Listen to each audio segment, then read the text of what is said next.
It's the second half of our Texas two-step here in Fort Worth, Texas, as we're here at one of the fastest tracks in the Lone Star State, getting ready for the penultimate race of segment number 1 of 2026. Hi, hello, and good evening, ladies and gentlemen. Welcome to Fort Worth, Texas. We bring you into tonight's coverage of race number 11 of segment 1 of the 2026 NR2003 Fast Renegade Pro Cup Series season, the Lone Star Showdown. We are here at the Texas Motor Speedway getting ready to get things running here as we're live from the Texas Motor Speedway. Once again, welcome everybody to tonight's Intercast on the North American Sim Racing Network. My name is Trey Wright, running solo here tonight at the Texas Motor Speedway at this world famous and as of lately a little bit infamous track here in the great Lone Star State. As we get ready for race number 11 of the season, Connor Edwards going sideways, and that is pretty much how things are going to start off here late in the running in practice for race number 12 of the season. Joshua Moyers, currently top of the charts of the 6 cars that have put down a lap in practice so far. Expecting a little bit short of a field here tonight. Still awaiting a couple more drivers to potentially compete here this evening. As Connor Edwards is out there on the O2. There's Tyler Stallhood in car number 7 as the Revolution Motorsports trio right now.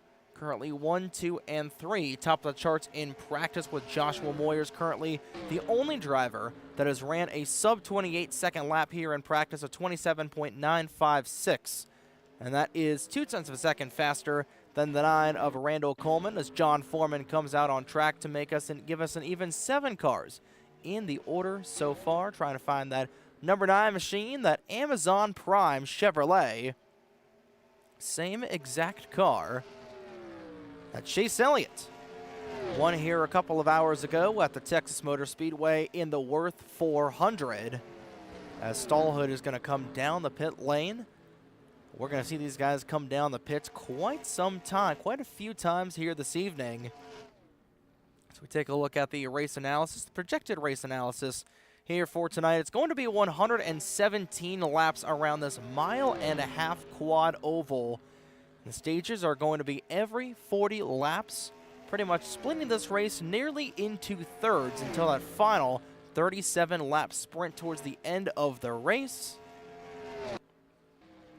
Connor Edwards bugging in a little bit in and out there, but looking at that tire fall off, we'll see these guys probably come down the pit lane every 33 laps, at least for fuel. For tires, they might come a little bit earlier on at the lap 30 to 31 mark, because we're going to see these tires really fall off here at Texas. And of course, the Texas Motor Speedway, your run-of-the-mill quad oval, popularized by the Speedway Motorsports Inc. Same exact shape as the Charlotte Motor Speedway and the Atlanta Motor Speedway, with that quad oval right at the center of the track. It's John Foreman putting down a 28.225. Doesn't look like anybody's going to be able to get around Joshua Moyers here in practice, as here comes Don LaPrade to give us 8 cars on the grid so far. And speaking of Don LaPrade, taking a look at the Chase standings with 2 races remaining in segment 1 and only a 1-point lead for that 47 of LaPrade over the 9 of Randall Coleman coming into tonight. Those two pretty much deadlocked going into the penultimate race of the segment. Joshua Moyers still very well in the hunt, and he's looking really good to start things off here. John Foreman also a little bit further back. He is in a tie for 4th place with Tyler Stallhood. And then I got Drew Fast, Blake Warren, Tate Dorsey, and James Moore. Not sure if Warren is going to be able to make it here this evening, as he's in a tie with 7th there with Tate Dorsey. The 9 drivers currently in the chase coming into tonight's contest. So we only have a few moments to go here in practice proper. We'll get a couple of minutes of bonus time here before we'll send them downstairs for qualifying. But it has been a fun week so far here on the NESRN. And it is going to be a fun week of racing as we'll take a look here at our upcoming schedule. Here as we'll take a look at our weekly schedule here for the next 2 weeks of NASRN content, starting with this Tuesday afternoon on May 5th. We're live from the Autodromo Hermanos Rodriguez for race number 5 of the Flow Master Grand Touring Championship Offline League. That's going to be down in Mexico City on Cinco de Mayo.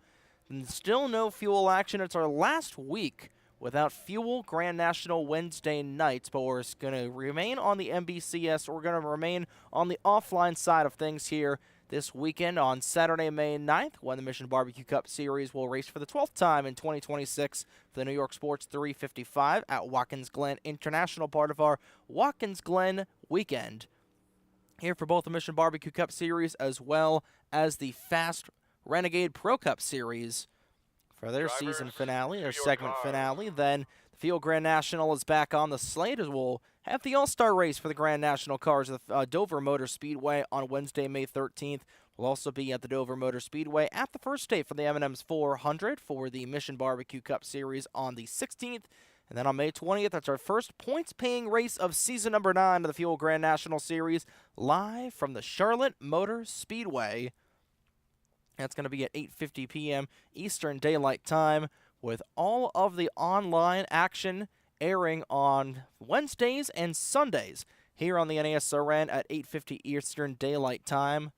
Of course, no Fuel Sportsman Series for a little bit here. You got to go up until May 29th for our next Sportsman race.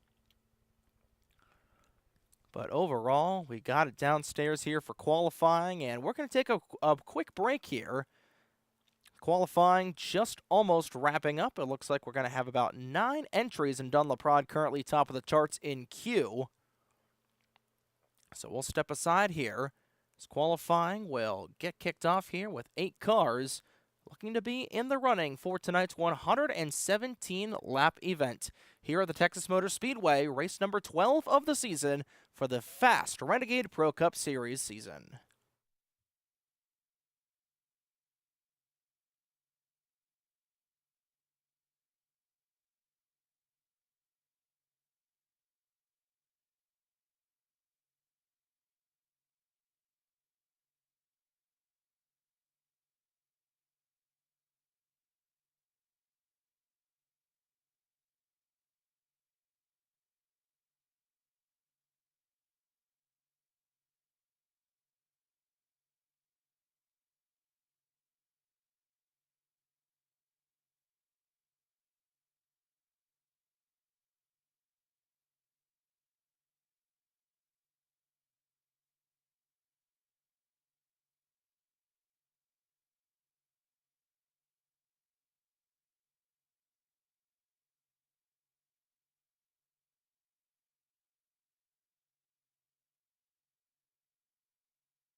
User was moved to your channel.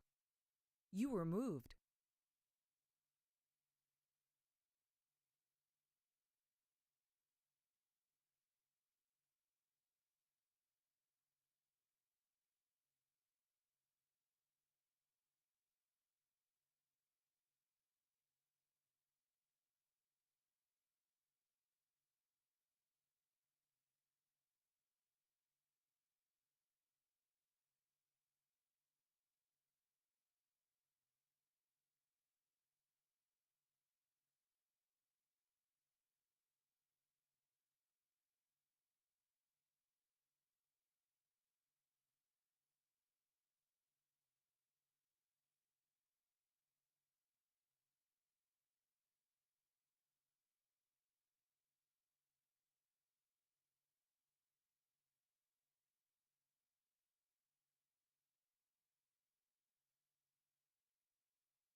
And we're back here at the Texas Motor Speedway. Joshua Moyers taking the pole position for tonight's contest, a 28.160 second qualifying lap here for tonight, set by the number 68 machine. And that team is looking to do some pretty big things coming in out of tonight's race, as we'll get the on-screen action kicked back off here in just a few seconds.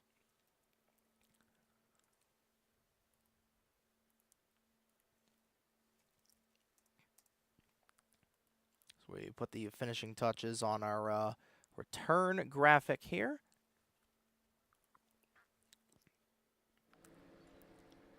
And everybody out and about here for happy hour. There's a look at Dunlaprod's number 47 machine. He comes out on track with about 3 minutes to go here in happy hour. And Drew Fast currently top of the charts in happy hour, but taking a look at the starting lineup. Joshua Moyers leading the 9-car grid to the green flag here in just a couple of moments, with Dunlaprod is going to be on the outside pole in car number 47. Row 2, Drew Fast and Tyler Stallhood are 3rd and 4th. Connor Edwards will round out the top 5 with Randall Coleman deep in the field. They're starting in 6th. James Moore will start in 7th. John Foreman will round out the starting 8. And Tate Dorsey will round out the 9-car grid here for tonight's race at the Texas Motor Speedway. And one final look at the race analysis before we'll send things back downstairs here. Like we were talking about, that tire window really going to be interesting, especially given how many laps we have got. Again, we got 117 laps here on the board for these drivers. And they're going to be coming down definitely about 3 times. Looks like it's going to be a triple stop race here, much like we saw at the Talladega Superspeedway last week. Of course, this track being asymmetrical, turns 1 and 2, just a little bit flatter than turns 3 and 4. These cars are going to carry a lot of speed coming out of those 3rd and 4th turns, and well, that's going to make coming down the pit lane pretty difficult for all these drivers. You can see it's the same shape on either side like we were talking about earlier, but the banking just grafted down a little bit more. John Foreman able to successfully come down the pit lane for his attempt to come down.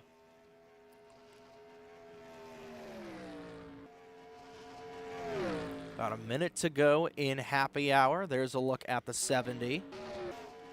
How about Connor Edwards in this O2 machine? Another man, young driver coming over from the Fuel Racing League. As he pounds the wall Quinn House style out of turn number 4. Spins down to the inside, and just as we're giving him flowers, he's going to back right into the 74 of Drew Fast. But Connor, another member of the Fuel Racing League, coming over here to Fast. And we've got quite a few drivers, some familiar faces from the Fuel Racing League here tonight. Of course, Tyler Stallhood, the admin of the Fuel Racing League. I haven't seen a whole lot of Drew Fast, but we'll hopefully see him back on the Grand National Circuit in the next couple of weeks. Same thing with Connor Edwards, who we typically see on the sportsman side of things, Dunlaprod as well. And hopefully, Randall Coleman and Joshua Moyers, they are in the server. Looking to hopefully maybe get John Foreman a couple of races here in the Fuel Racing League over the next couple of months. But Drew Fast is going to top the charts in happy hour. Dunlaprod trying to practice getting off and on pit lane here at the Texas Motor Speedway.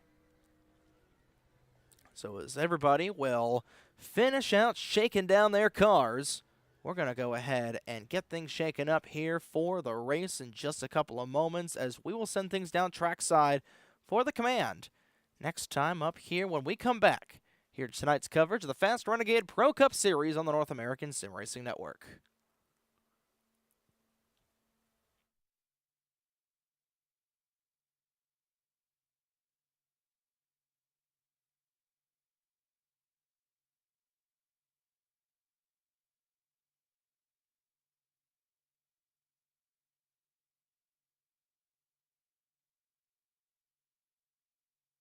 Larson, problems early in the vent.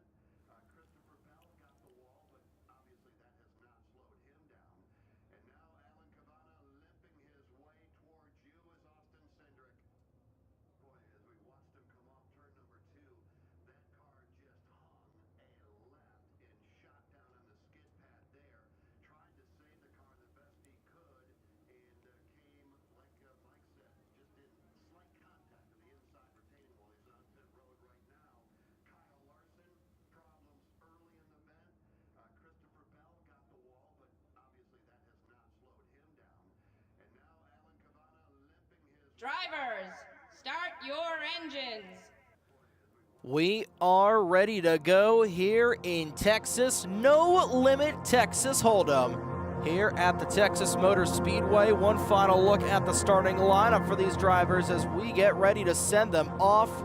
Joshua Moyers sitting on that pole position in the 68 machine. Right underneath of him, Dunn Laprade. Laprade has got the edge over Randall Coleman right now in this chase for the championship battle in segment number 1. Back in here, Tyler Stolhood and Drew Fast in row number 2. It's the pace car about to come down the pit lane here. Like we said, 117 laps on the board here for tonight's race. Through the Geico restart zone they go. Green flag out and away. Let's go racing in the Lone Star State.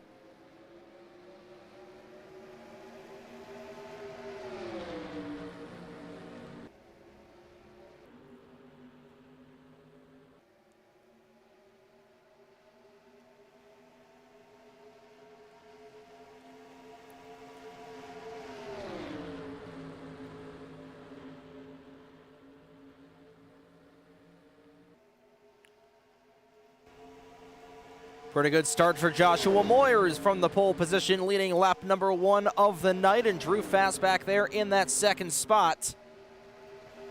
And all these drivers going pretty much single file to kick things off. A little bit of trouble right off the start there for Connor Edwards as he and James Moore are going to fall back just a little bit in the 02 and 07 cars respectively. 7 cars now on top of a blanket. Now they begin to stretch out off the 4th and final turn.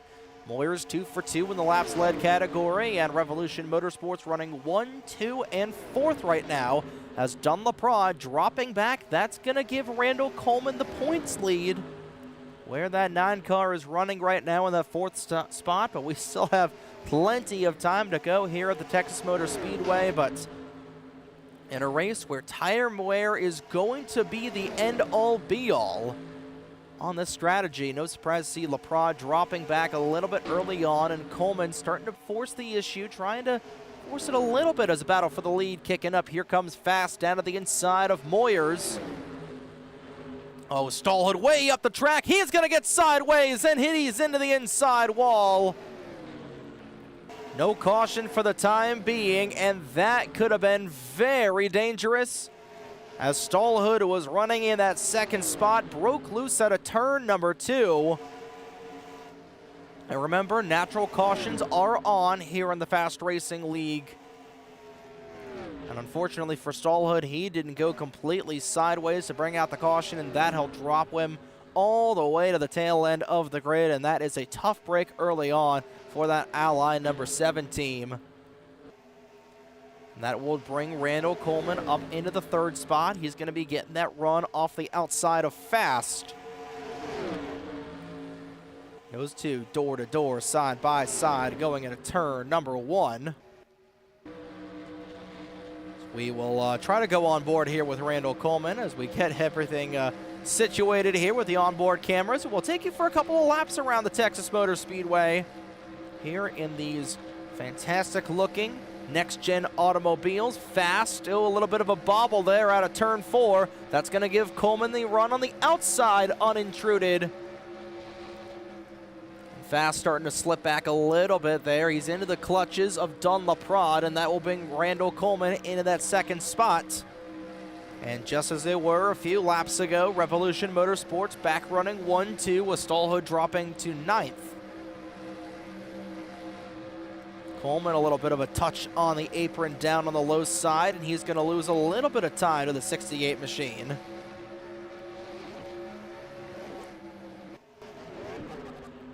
And we can hear him punching in the clutch a little bit as Dunn Laprade moves all the way to the outside of him.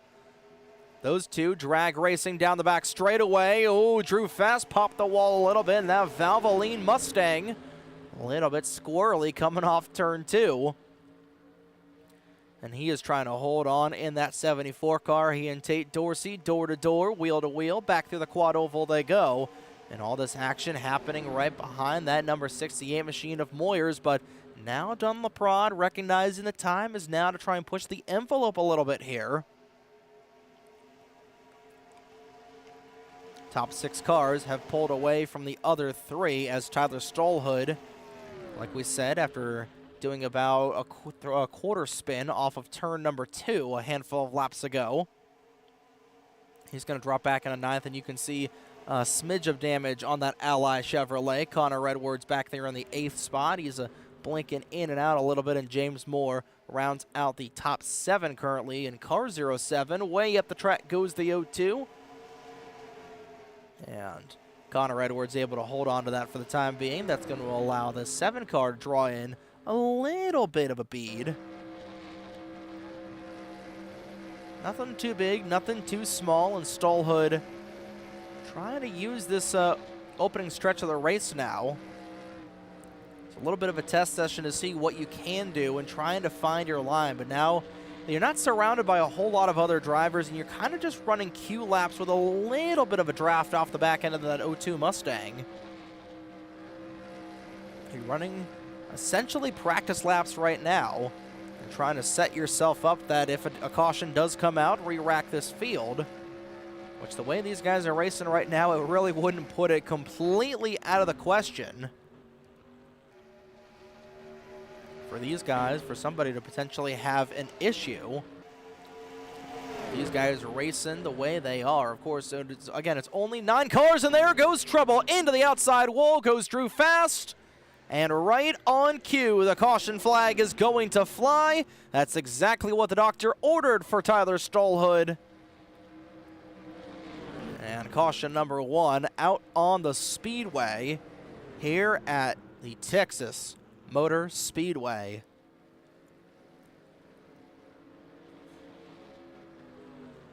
Good opening lap stint here for all these drivers. It's going to put us under the caution flag on lap number 12. And Joshua Moyers leading all 12 laps of the afternoon so far. It looks like you might see these guys come down the pit lane here under this caution flag. Randall Coleman will come down, and Joshua Moyers is going to lead almost everybody down. Connor Edwards doing some 360s, doing some tricks on that thing over in the back, and Tyler Stallhood will stay out and lead a lap in car number 7. I imagine he'll come down the pit lane next time by to try to repair a little bit of that damage. And Joshua Moyers down the pit lane. I imagine that 68 team putting 4 fresh Goodyear Eagles on that automobile. Drew Fast also into his pit stall. Doesn't look like there's a whole lot of damage on that 74 machine. Jack is going to drop, and they will come out the way they came in. Tate Dorsey is going to take a spot away from John Foreman by the looks of it. And other than Tyler Stallhood, who stayed out to lead a lap in that Ally Bank 7, 8 of the 9 cars come down the pit lane to put on 4 fresh Goodyear Eagles.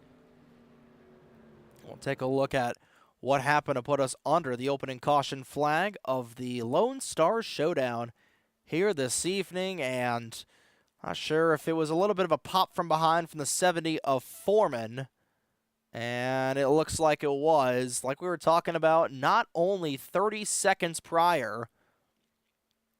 Doesn't matter how many cars are on the grid. There's always a chance that 2 cars get together, somebody falls out of control, and I don't think John, obviously, he was just trying to side draft the 74, may have misjudged it a little bit.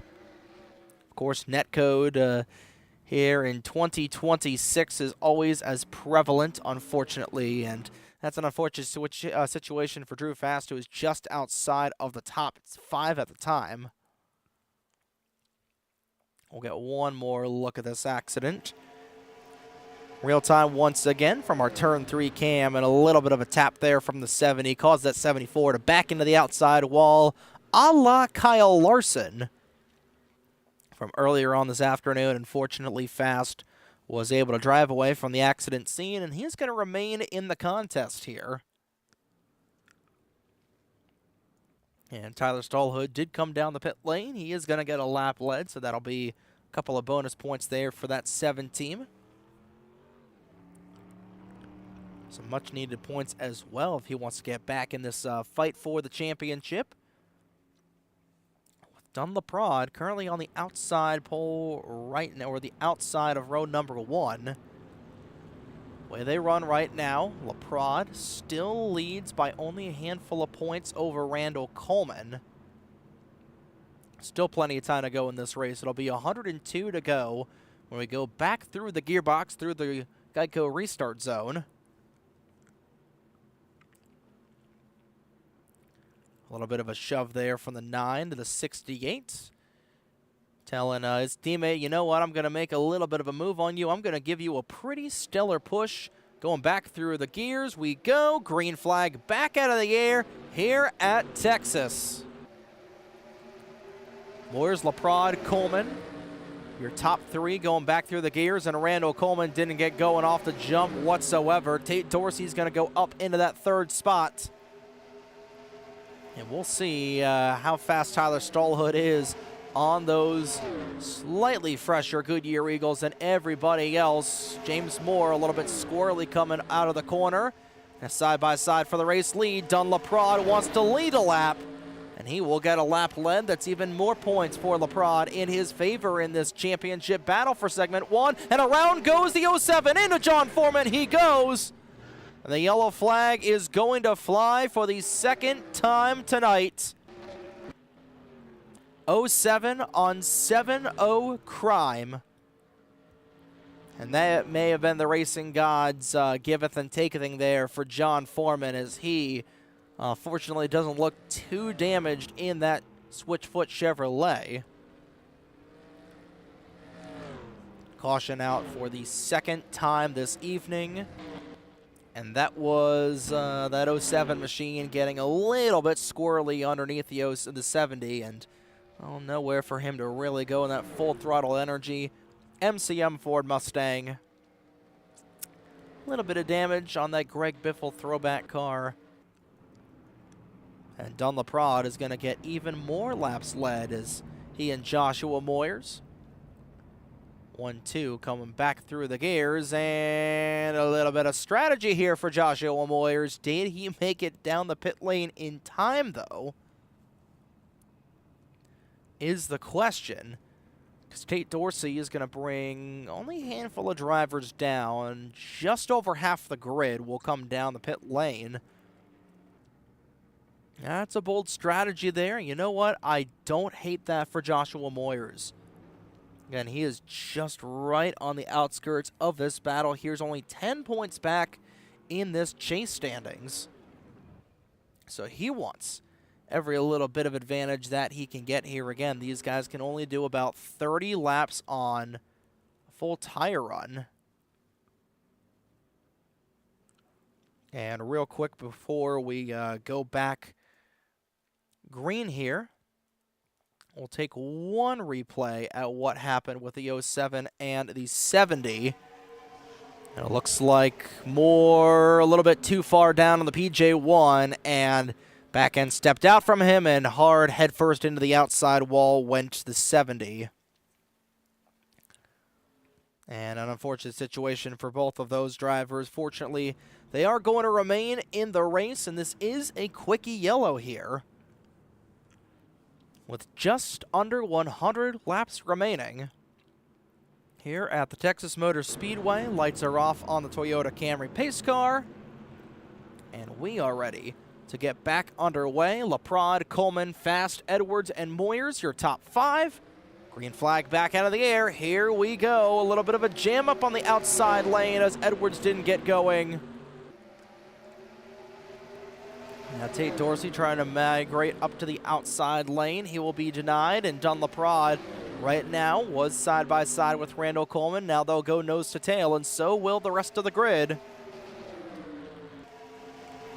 Moyer is on that fresher rubber than anybody else inside the top 5, except for Tate Dorsey.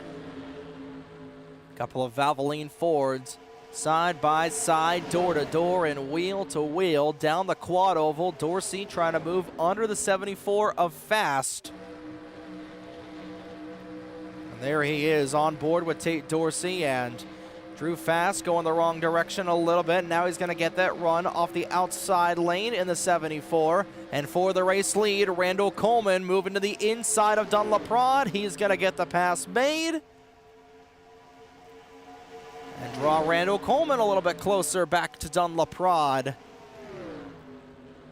We're halfway home through the opening stage of tonight's 117 lapper here at the Texas Motor Speedway on the North American Sim Racing Network's coverage of the Fast Renegade Pro Cup Series. Trey Wright on the call here for the NESRN. All 9 cars remaining in the race thus far. 3 of them make that 4 of them have been caught up in incidences that were nearly going to go 3 wide. Connor Edwards being split there by Drew Fast for a moment.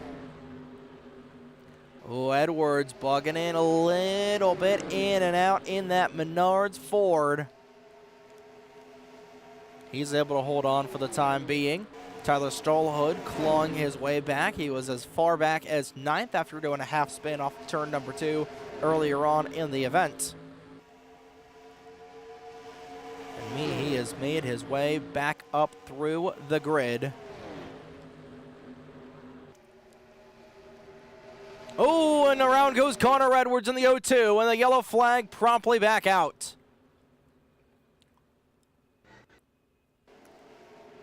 Caution flag number 3 out on track.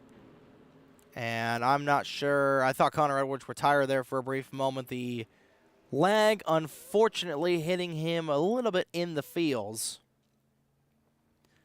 And he will go all the way back to the boondocks in the 0-2. And caution number 3 on the speedway. After a 12-lap run to start this race off, we have been stop and go here for the last handful of moments.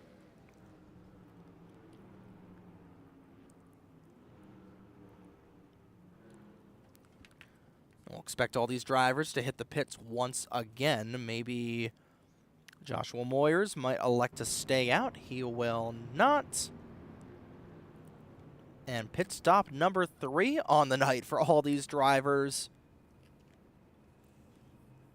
You know what? You got a free opportunity. You never know when it's going to be the next caution. You might as well come down the pit lane and take 4 fresh good years when you can. And we'll follow along with Dunlaprod in car number 74. And Tate Dorsey, he's just going to be taking fuel here. Handful of drivers just taking fuel. I think LaPrade and Faster are the only 2 that are going to take 4 tires here. And that's going to set LaPrade towards the tail end of the field, but mostly everybody just tanking about half a tank of gas. Connor Edwards staying out to get a lap led. And he will allow everybody to go past him as he will be coming down the pit lane this next time by the looks of it. And looks like we're just going to be doing quickie cautions here tonight as the field has already gotten the 1 to go signal. Going to have to remember that whenever we get a caution like that.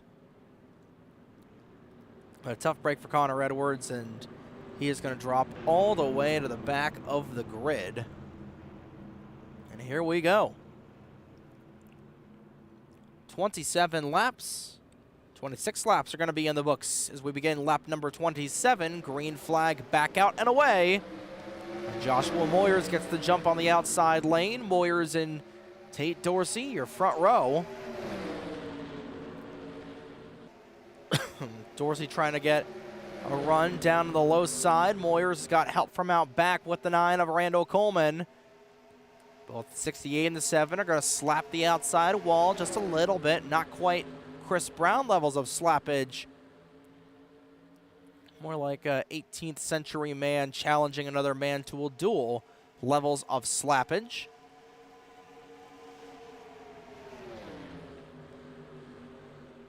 Dorsey on the inside, Moyers on the outside. Moyers trying to get that run on the outer lane, and he will. 3 cautions in the book so far. 25, Rather make it 28 laps in the books as well. Randall Coleman in that second spot. We're just a handful of laps away from the end of stage number 1. Remember, the stage is ending every 40 laps here. So lap 40 and 80 will be the end of the stages, and Coleman trying to block Tate Dorsey. Dorsey down to the low side, and here comes that Valvoline Ford. Dunlaprod also on the move in the 47, and Tyler Stolhood, oh, just about saves it in the 7. Something going wrong. I think he's got some sort of internet issue as he went dead straight. Something happened to that 7 machine. I'm pretty sure it was some sort of modem issue. But a tough break for Tyler Stolhood. And the second time he's going to be caught up in an incident tonight that was not his fault. And does not bring out a caution flag, and he is already way behind these drivers. Back on board with the 47. He's going to slide job his way up into that 3rd spot as you're on board with Dunlaprod. Tate Dorsey wants that spot once again. Tantalizingly close to that 74 machine. 47, I should say, the 74 out back. And now Laprade wants a spot away from Randall Coleman. He is down to the inside of that 9 machine. Coleman, he thought about making it 3 wide between his teammate and his championship rival. Here comes Laprade for the top spot. He'll slot back into 2nd. And Drew Fast back in the conversation. 5 cars under a blanket. 85 laps to go here at the Texas Motor Speedway as continue to wrap them up one at a time. And Tyler Stolhood had to come down the pit lane, and that is going to put him down at least a lap, potentially 2. Fortunately for him, given how small the grid is as Laprade moves underneath of Moyers for the race lead.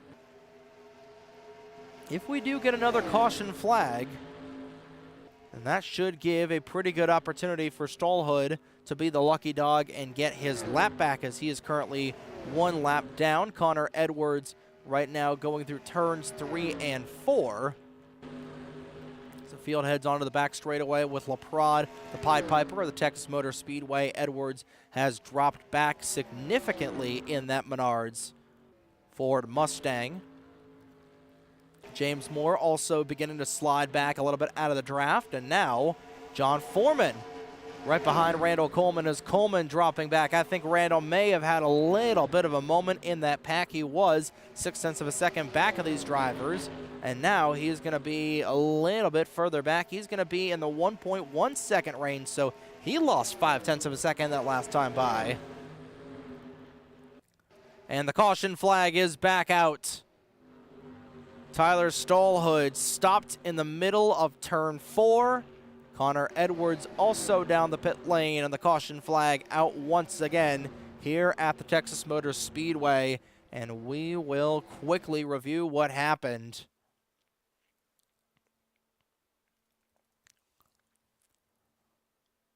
Follow along with the 7, and he was given the Walsum Morse code.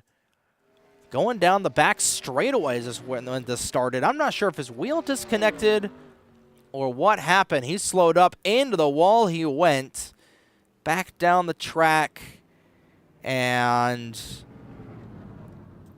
he's just going to park it all the way on the high side, and he's right in the middle of the racing groove. And, of course, once you're stopped on the track, the caution flag immediately going to come out. And a bad night will get substantially worse for Tyler Stolhood, and that will knock him out of the event. As Connor Edwards is going to spin around in the 0-2. And we do have a handful of drivers coming down the pit lane once again. James Moore, a little bit trouble getting into his pit stall. That's going to cost him some valuable time in the 07 machine. And a split strategy here on lap number 37. 12 laps into this run. Laprade, Drew Fast, and Tate Dorsey are going to stay out. And that is interesting, but again, you know, I get LaPrade trying to flip the stage to try to gain as many points as he can over Randall Coleman, and I get the other side of that coin for Randall Coleman's sake. Trying to get some fresh rubber and drive your way up through here. Trying to drive your way up to the lead on 12-lap fresher tires than everybody else. And here we go.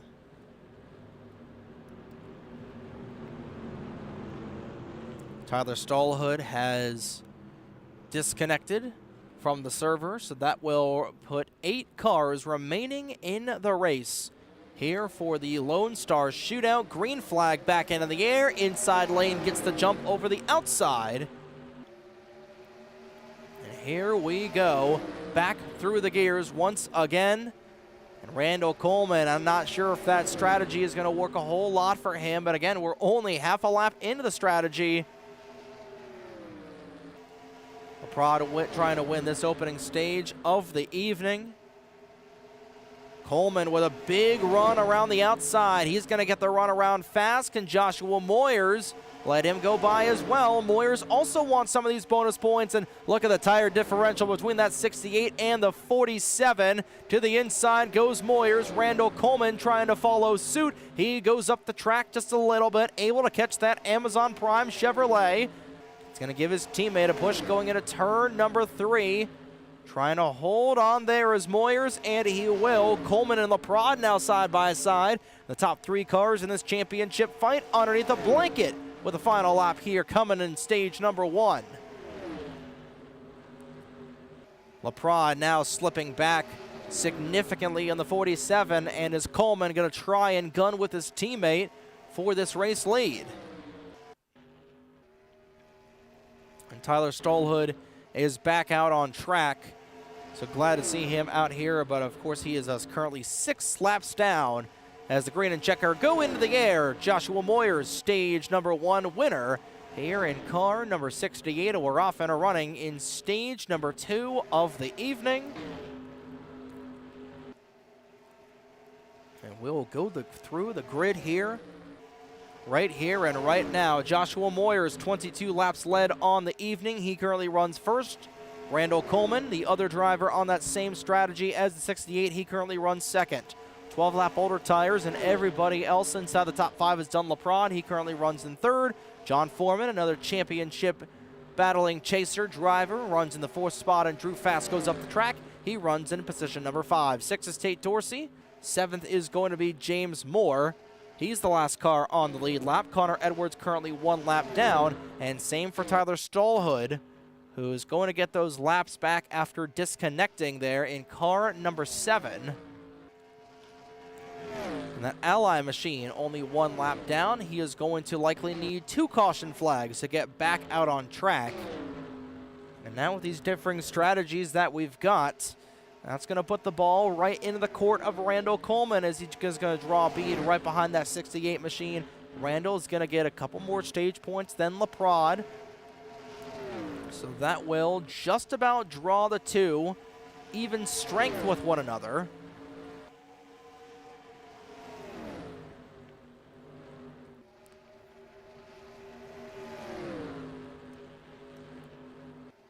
Side by side, rather nose to tail, LaPrade starting to fall back into the clutches of John Foreman. Foreman, another driver that came down on lap 37. And here we go. Randall Coleman wants the race lead a little too much there as he dipped those tires onto the apron. Dipped them just a little bit. No harm, no foul. And now LaPrade is going to fall back into 4th. And that strategy of staying out for the end of the stage really not coming into play for him, unfortunately, as he's going to fall back to that 4th spot. He might give up 5th to Drew Fast, but he, Fast, and Tate Dorsey were all drivers that stayed out during that lap 37 caution.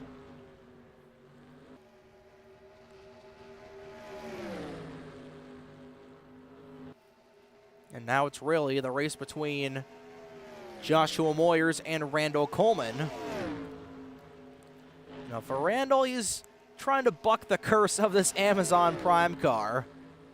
He's not won any of his 2 races with that Amazon Prime car. He won with the Napa car in that Chase Elliott scheme. 2 races he has won here in the first segment of 2026. He's trying to get that 3rd win of the season, trying to buck the trend in that Amazon car. You know what? That's the same car that Chase Elliott ran to the race win earlier on this evening of the Real Life NASCAR Cup Series.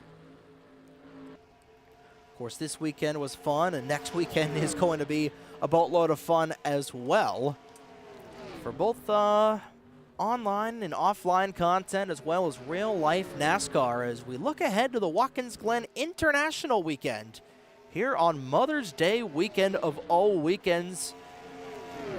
You know, we'll hear it a little bit during NBCS qualifying Friday afternoon, but suffice it to say, a little bit weird to be seeing Watkins Glen being put this high into the season. You know, historically, Watkins Glen has always been the first weekend of August, or the first or second weekend of August, that late summer race. Back when it's peak, over when it's peak camping season in the Empire State, right in the Finger Lakes region. But today, earlier last night, it was snowing in Watkins Glen, New York, in early May. The lake effect weather is still really trending down this time of year. So it's not surprising that, looking ahead to this weekend, we're expecting some chilly temperatures, at least on the real life side of things. I know I am looking forward to the ARCA race on Friday afternoon at 1:30 ARCA start in May. It's going to be bone chilling a little bit.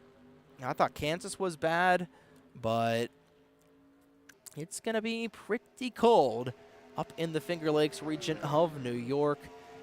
Of course, getting to be one of the 3 or 4 spotters for Bobby Dale Earnhardt, part of the Rise Racing program. Cannot wait. That's going to be a blast. You can find that on both Flow Racing and Fox Sports 1. Hopefully, Eric Brennan will be on the call for that race. And, you look ahead to this upcoming weekend as well on the NBCS side of things. I can say that after recording this the Mission Barbecue Cup Series race earlier on this week, that was an absolute joy, and I cannot wait for you guys to see it. Fantastic race all the way around. And I can't wait to see these guys race at Watkins Glen as well here for the Fast Renegade Pro Cup Series, the final race of Segment 1 of 2026 here on the North American Sim Racing Network. Again, we take a look at the upcoming broadcast schedule here on the NASRN as we continue to work our way just a few laps shy of the halfway point as Drew Fast going to get into the outside wall. Now we're going to see some of these drivers come down the pit lane potentially soon. But again, looking at the upcoming schedule here on the NASRN, the offline Autodromo Hermanos Rodriguez Telcel Cinco de Mayo Grand Prix. That's going to be on Tuesday, May 5th. Qualifying for that's going to go up tomorrow afternoon here on the North American Sim Racing Network. So I'll probably be uploading it right after my my 7-hour morning shift at Kohl's. 6 a.m. shifts. How about that, baby? Cannot wait, but I can confirm that the race at AHR this weekend, also a blast here for our 3rd ever running at the Autodromo Hermanos Rodriguez here for the FMGTC. And, of course, like we were talking about, Watkins Glen, all the festivities up at the Glen here on Saturday, May 9th. The qualifying will be on May 8th for the Mission Barbecue Cup Series. We'll also be going to Watkins Glen here for the final race of Segment 1 here for the Fast Renegade Pro Cup Series. As LaPrade, he is punching in the clutch a lot there in that 47. That's going to signify that he's probably going to be coming down the pit lane likely pretty soon in that 47 car. The way he was punching the clutch in and out, going through turns 1 and 2. Then after Watkins Glen, the Dover festivities will kick off down in the first state with the All-Star race for the Fuel Racing League, the Grand National Series kicking off. James Moore thought he was going to come down the pit lane. He will remain out. And it looks like Tate Dorsey came down the pit lane as well in that 64 machine. He indeed did. So now the cycle is going to really kick off here with Dorsey on those fresher tires and almost everybody else. Here comes Drew Fast on LaPrade, is going to stay out an extra lap. How many laps can LaPrade stay out is the question. Remember, the last caution flag came down on lap 37. We're now on 58, so it's a 20-lap run for these guys, and it's a 33-lap run for all these other drivers. LaPrade is going to stay out once again. I'm surprised he's been able to stretch it this far. Or did LaPrade already come down? He did not. He's still in that 4th position. 20 laps to go here. Next time by, James Moore will come down as Joshua Moyers will see the cross flags. This time by, officially halfway home through the Lone Star Showdown here tonight at the Texas Motor Speedway. 4 caution flags on the board thus far throughout the opening half of the race, and with 58 laps remaining here on tonight's coverage of the Fast Renegade Pro Cup Series. Pit stops are indeed upon us here for the split strategy that we're seeing. Connor Edwards will come down the pit lane, as will Don LaPrade finally. And that will leave Joshua Moyers, Randall Coleman, and John Foreman, the 3 cars that came down during that last cycle, as Connor Edwards slowing up a little bit, allowing James Moore to come down. Didn't want a repeat of what happened between Joey Logano and Cole Custer earlier on in the Cup race this afternoon, where I heard that initial incident on radio, and then I saw the replay a little bit earlier on when I came back up from my basement from getting some work done, and that crash looked a lot worse than how PRN originally described it. But fortunately, that situation wasn't likely going to befall the O2 machine. And now, depending on if we get a caution flag, when will these drivers come down? James Moore back down the pit lane, and he's going to have some cherries and berries there. 2 fast entering pit lane by the looks of it for the 07 machine, and he will have to do a pass-through penalty. Tough break for that Full Throttle Energy 07 Ford Mustang team. We'll see if they're able to get out underway. Now, with Joshua Moyer remaining out, remember, these guys came down on lap 35. We're here on lap 63. I imagine they'll come down probably on lap number 69-ish, and they're going to have one more round of pit stops to go at least. So using this as a little bit of a test session, they come down on lap 69. They're going to have to come down probably at around lap 102 as well. And that's going to be very late in the race. That's going to be 16 laps to go. Most of these drivers just came down once again. They're on lap 61. They're going to have to come down on lap number 94. About a 12-lap difference, so we'll have to see. On a 12-lap run, is Joshua Moyer going to be able to catch up to Don LaPrade? As here comes Randall Coleman. He's going to pull the trigger right here and right now. He's not going to wait for lap 65. I think he wants to be as close on tire wear as the guys on this undercut strategy. James Moore currently 3 laps down, as the cycle has not yet cycled about, and around goes Connor Edwards in the O2. He lost it coming off of the corner.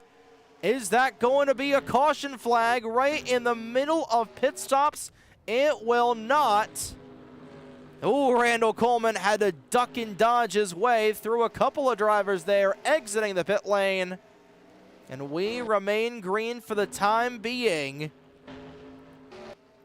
You know what? I thought automatic cautions were on. I was mistaken. And credit to Connor Edwards immediately putting that Menards Mustang back in gear. And he was able to immediately return to the race. He is going to lose a lot of track position. John Foreman's down the pit lane, and same thing with Joshua Moyer. So here on lap number 67, they came down 2 laps earlier than we anticipated. And now this 12-lap stint between lap 67 and 89 will contribute. Remember, lap 89 is going to be the magic number to where these guys will potentially be at the end of this race. And of course, 4 fresh Goodyear Eagles going all the way around that 68 machine. There's Dunn LaPrade in the 47. Moyers is going to get off of the pit lane. LaPrade rocketing his way around turns 3 and 4. I believe Moyers is going to hold onto the track position. John Foreman is not. He's going to lose a lot of time to LaPrade, but remember, Foreman was running 10 seconds back. Moyers just now getting back under speed. LaPrade with a full head of steam. And I don't think LaPrade is going to be able to get around this 68 machine, so a really good strategy brewing on this overcut for Joshua Moyers. And now we'll see where these guys will likely be if we don't get a caution flag. Tyler Stolhood down the pit lane in the 7. And Moyers has a 0.4 of a second gap over Dunn LaPrade right now. I am liking this strategy a lot here for Moyers. And how about Randall Coleman? Up into that 3rd spot. He was able to leapfrog the 70 as back down the pit lane comes Connor Edwards in the 02.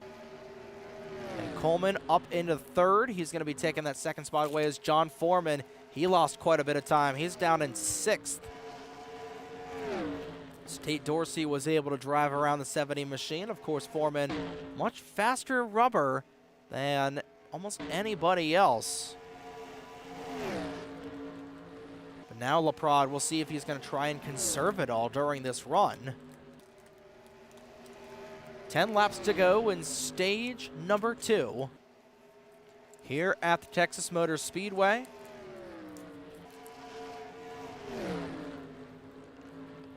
Yeah, this is going to be interesting right until that octane checkered flag is going to fly here in Fort Worth, but I'm liking where Joshua Moyers is strategy-wise right now. At a track like Texas, staying out like that provides a really big advantage based on track position.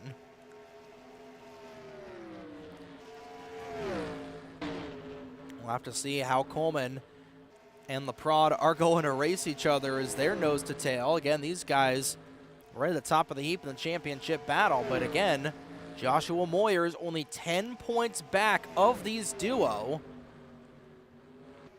And he has a lot of bonus points. Of course, he led the most laps here today. He will likely capture that officially here in the next 6 or 7 laps or so, once he leads more than 59 laps. Oh, Randall Coleman hard into the wall off turn 4. He misjudged the quad oval. And he was 0.3 of a second off the 47 car.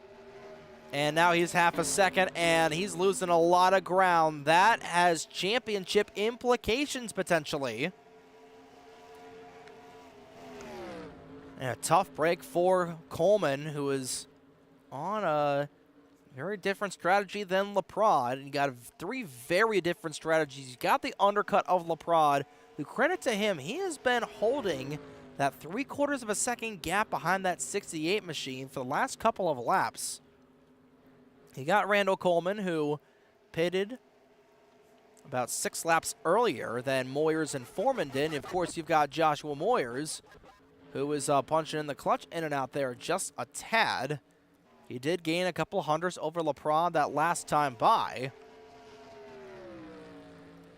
And it looks like the gap is going to increase a little bit more there cosmetically.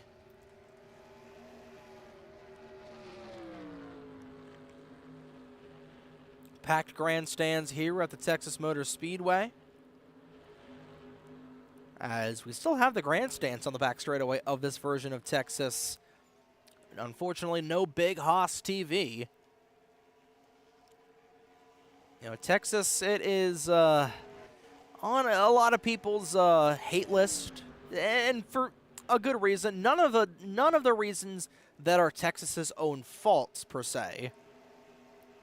You know, you go back to the very beginning of this track's existence, and it got right off on the wrong foot with NASCAR fans immediately. As the caution flag is out, Connor Edwards around once again, and this time the yellow flag will fly. So right in the middle of our history lesson, this is going to bring the field right back together, and it looks like we had a slightly bigger incident this time for the O2 machine. I believe we may have had a multi-car incident.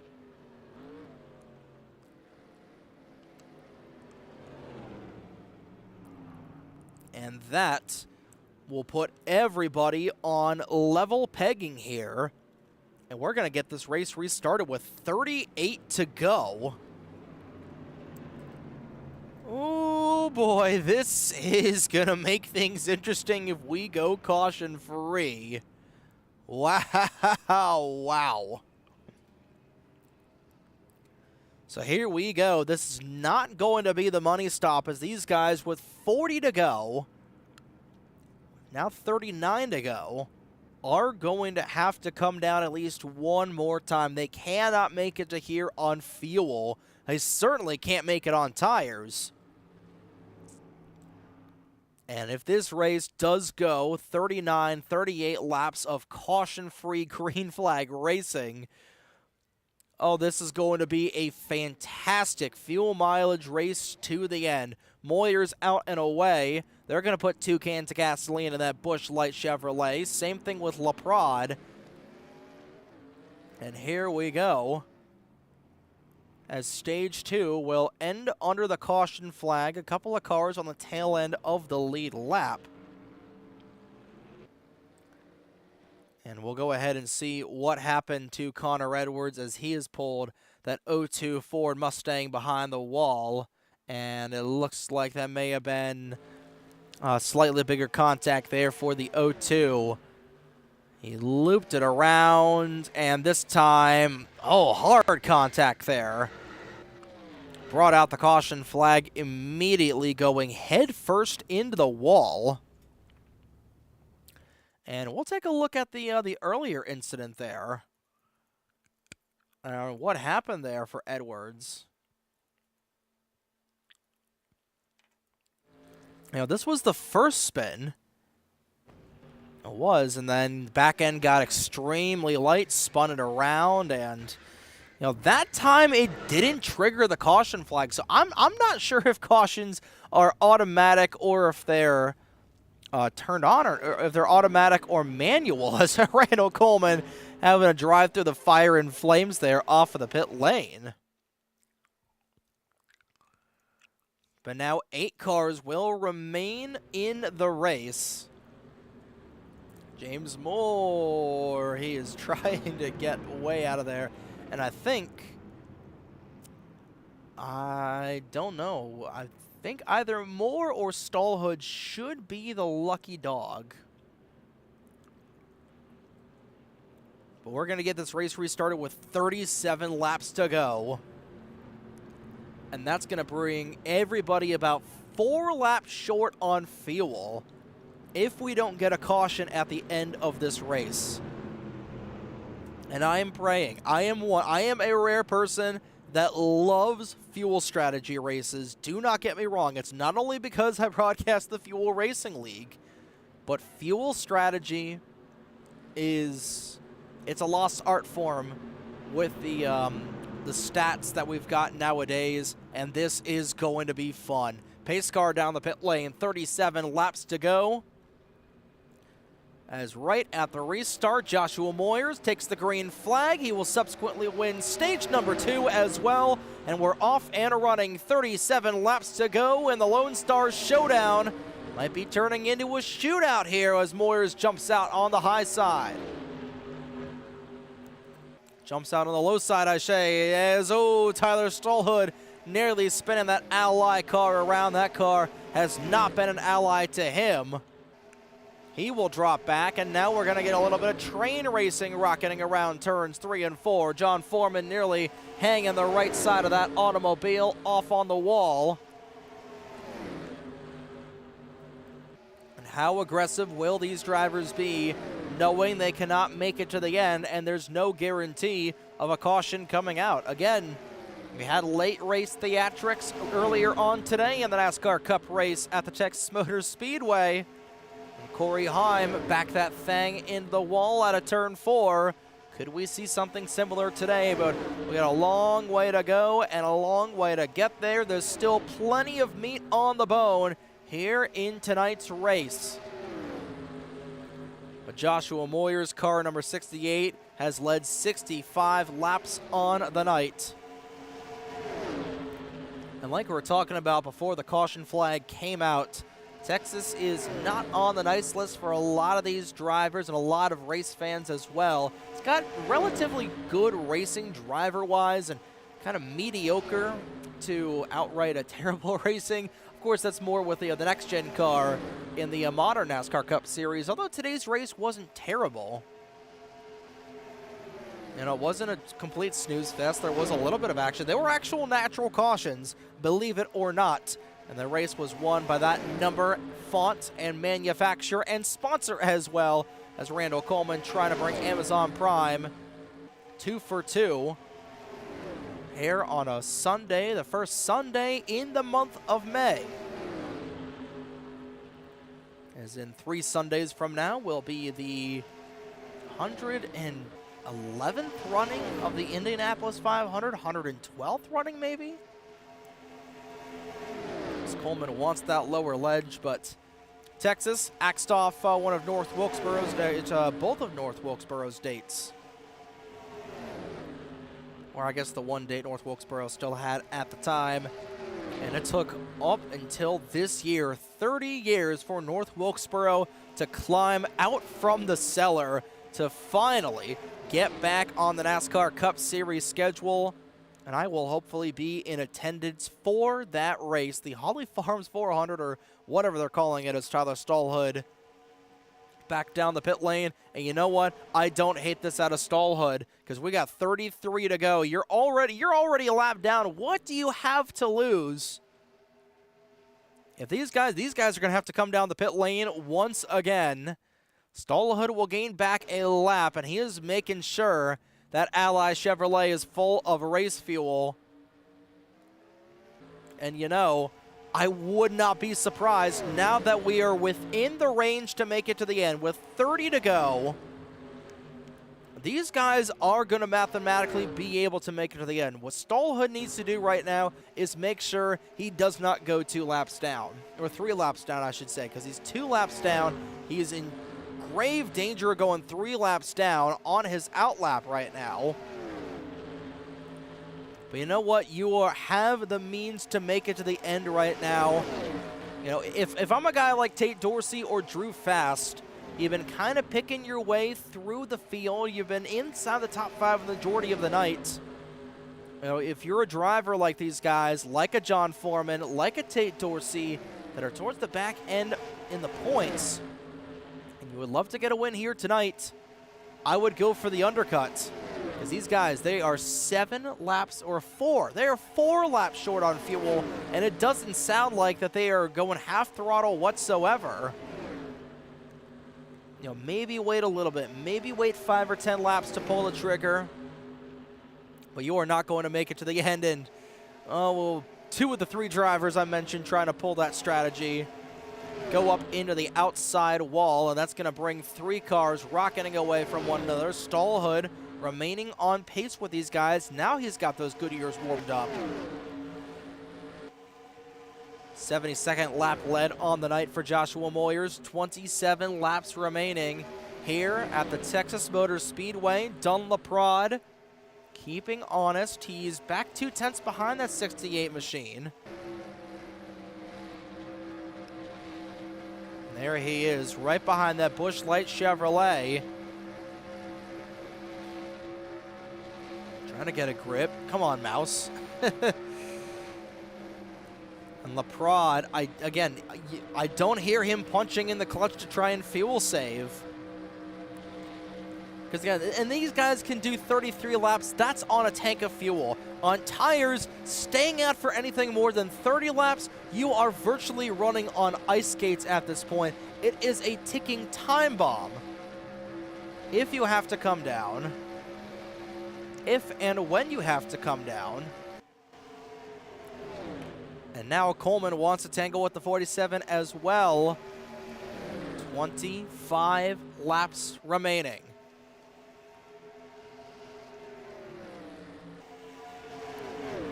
We're getting down to the nitty-gritty of this race. James Moore has lost the back end of the grid. You can see a little bit of damage on that 07 hood.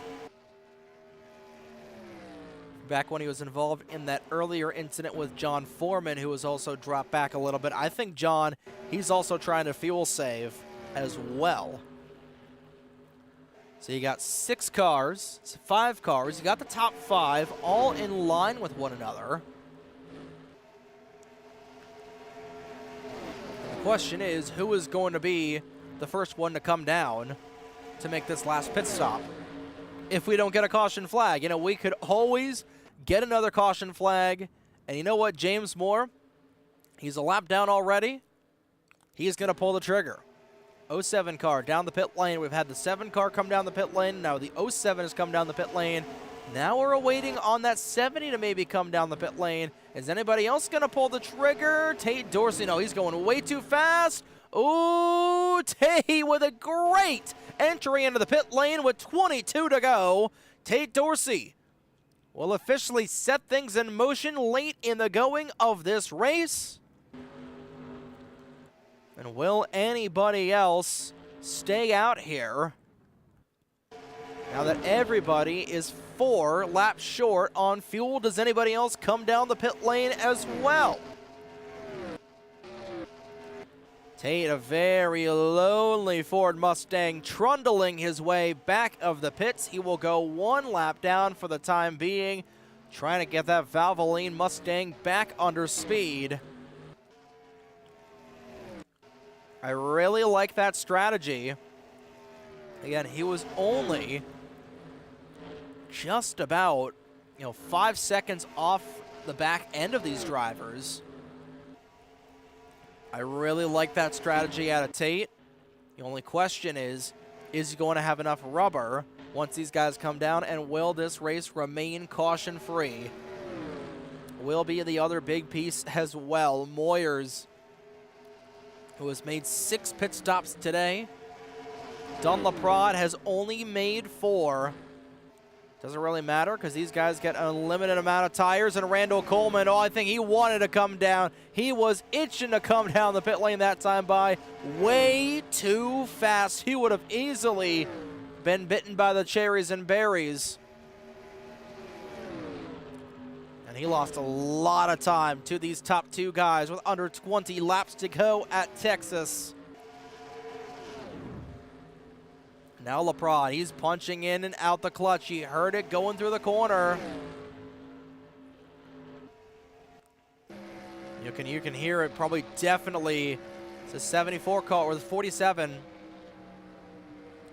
You can hear it a little bit. You can hear it a lot driving by, going through turns 3 and 4.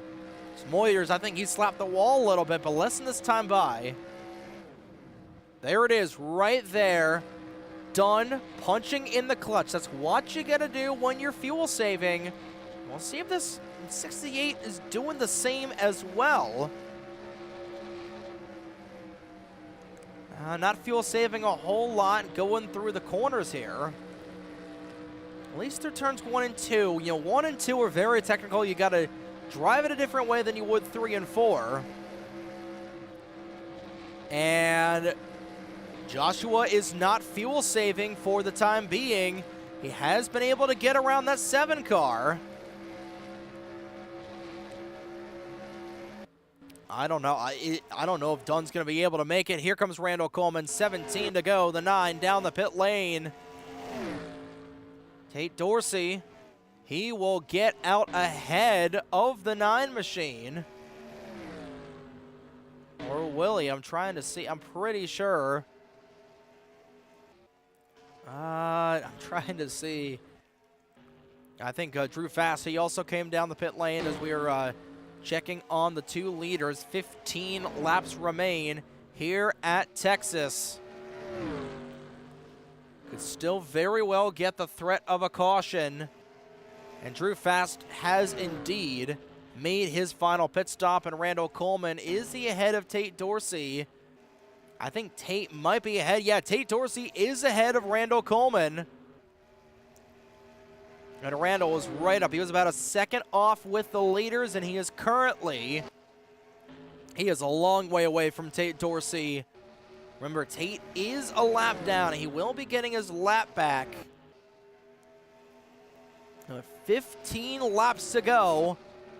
John Foreman, Dunlaprod, and Joshua Moyers, the only 3 cars that still need to pit one more time. We are watching this 64 car as he is caught up to John Foreman, who looks to be in max fuel save mode right now. 13 to go.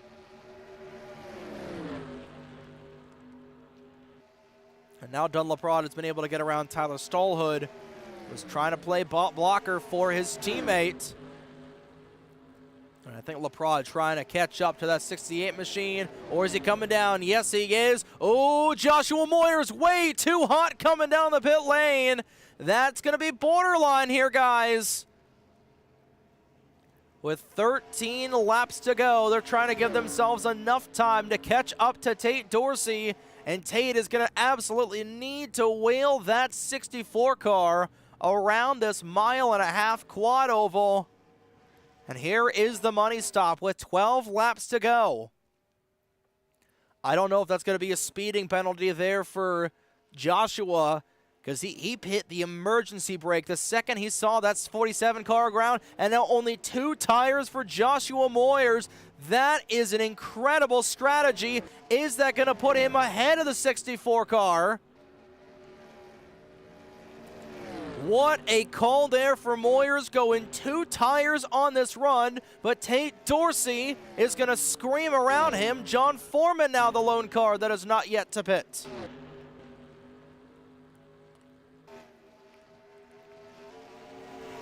And now Randall Coleman moving around the 47. Same thing with Drew Fast. And there's going to be championship implications in there as well, as Tate Dorsey, with 10 laps to go here at the Texas Motor Speedway. He's got 4 tires compared to Moyers' 2, but Moyers has about 10 lap fresher tires than Tate Dorsey. Can he catch up to the 64 in time?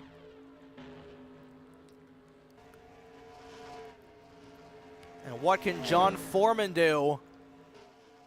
Again, Foreman currently a 27-point gap over, make it a 26-point gap over Tate Dorsey, and this is a pretty good battle up through here. Watch for these guys to go on top of one another, dogfighting with each other back through here.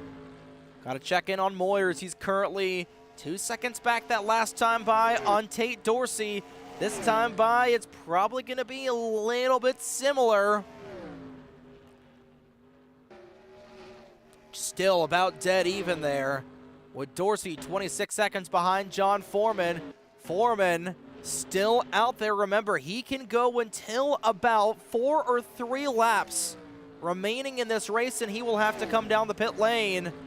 Oh, and into the outside wall goes the 70. A tire blows on the Switchfoot Chevrolet. He couldn't even get to 8 to go. He couldn't even get to 3 laps to go. And the race leader pancakes the wall. And that will give the lead as of right now to Tate Dorsey in the 64 with 7 laps remaining at Texas. Can Tate Dorsey outrun Joshua Moyers, who's got a boatload of steam? He is closing in rapidly on that Valvoline Mustang. Oh my goodness, 6 laps to go, and it is going to be a dogfight for this race win. Joshua Moyers, he does have two tires that are older than the 64s, but 2 laps that are newer, and those 2 right side fresher tires currently playing dividends right now. He is caught up to the Valvoline Mustang. He's right on the rear end of them. They're going to be nose to tail. They're going to be door to door off through the quad oval. 6 laps to go, and Joshua Moyers looking to take the lead of this race right back there from the 64. He will, or will he? Oh, John Foreman just now getting back Hunter's speed. Is he going to have enough momentum to get back with these drivers? Oh, Foreman might make this a 3-horse race with 5 to go. Oh, I genuinely think he will. He elected for no repairs, quick thinking out of the 70, and he has got fresher tires than any of these drivers here with 5 to go. Dorsey is going to quickly pull over there in the 64. That might lock up our podium, but Dunlapron is a chugging there on the 64. And can John Foreman make up the time in these next 4 laps on Joshua Moyers, who has dominated the race tonight? 88 laps led with 4 laps to go, but John Foreman has about 10 lap fresher tires than the 68, and he is a chugging along in the 70. Oh, he's going to catch up. Moyers now trying to play defense.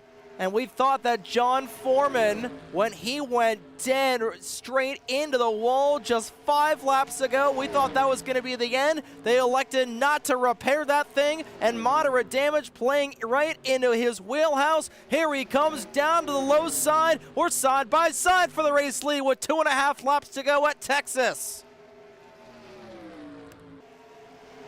Moyers does have a teammate out in front, but Stallhood, oh, he's going to gun it there. That's going to allow the 68 to get on by. Foreman had to get out of the gas. 2 laps to go at Texas. Oh, did something happen to the 70 car? 2 laps to go. He lost a lot of time. Way up the track goes the 68, though. Stallhood out of shape. Will remain green. LeBron is going to take 3rd away from Tate Dorsey. And here comes Foreman back down to the inside. Can he get the crossover to work here? Can he get the crossover to work on the penultimate lap? White flag in the air. One more time around the Texas Motor Speedway. John Foreman out front. And Joshua Moyers once again is going to dominate the race, but it looks like it's going to be too little too late. He went dead center into the wall, dead straight with 8 laps to go, and off the final corner. That was a little bit of a goof up for us as John Foreman, checkered flag in the air. He wins the Lone Star Shootout.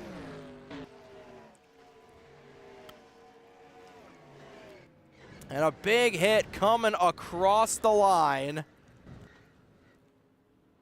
Or did he? Oh, was Foreman a lap down?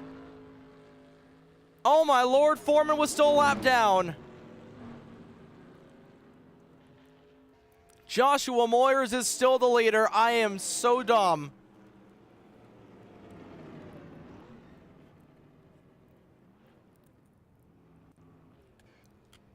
So Joshua Moyers, after all of that, is still going to get the race win. I could have swore that John Foreman was on the lead lap. Oh my lord. Okay, so Joshua Moyers was not too little too late. And he is going to get the job done. That is my mistake for not reading the monitor, ladies and gentlemen. And he is going to burn it down here at Texas. 92 laps led. I thought Foreman pulled off the comeback of the year. Dunlapron is going to get 2nd. And he is going to extend that lead over Randall Coleman going into Watkins Glen. Tate Dorsey is going to end up getting 3rd. That was a whoopsie on my part, but you know what? Joshua Moyers dominated this race. And he will go to Gatorade victory lane here as we'll take a look at the official results. Joshua Moyers, like we said, led 92 laps on the evening. Dunlaprade is going to end up finishing in that runner-up spot. Tate Dorsey rounds out the podium. Randall Coleman and Drew Faster top 5. John Foreman was actually the last car on the lead lap, so he was just battling for the win.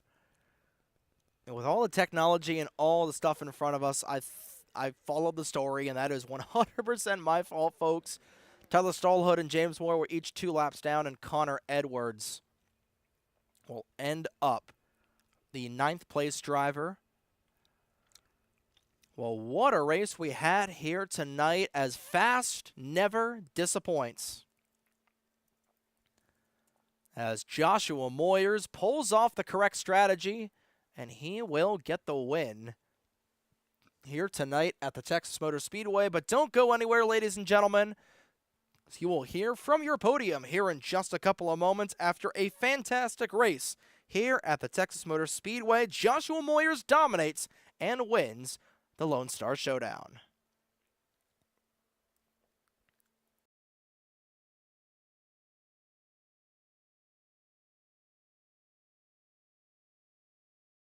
When you passed me, I was like, dang, Moyers is not that far ahead. I think he's too far, but it's pretty close.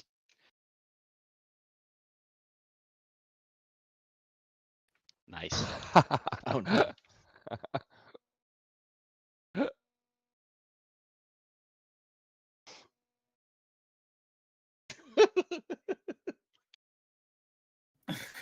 Oops. Oops. Just FYI, Trey, my wheel kept disconnecting.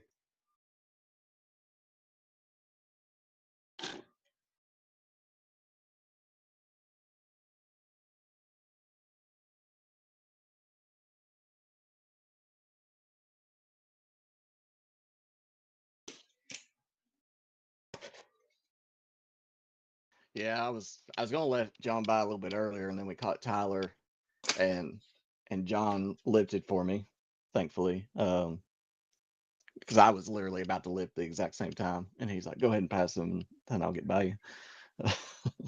I was hoping that you would catch the dirty air quite substantial there, Joshua, that I might have had something, but the gap was just too great for me to have a chance. I just ran out of time.